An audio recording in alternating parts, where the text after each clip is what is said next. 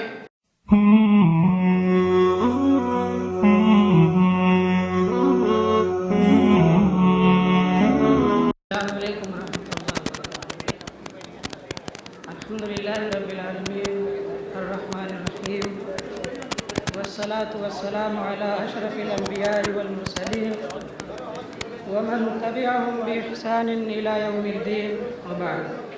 قابل قدر اسٹیج پر موجود علماء کرام، معزز سامعین حضرات، ہر قسم کی تعریف اللہ رب العالمین کے لیے، یہ جس کی توفیق سے مختلف جماعتوں اور مختلف تنظیموں کے علماء اور افراد اکٹھا ہوئے ہیں.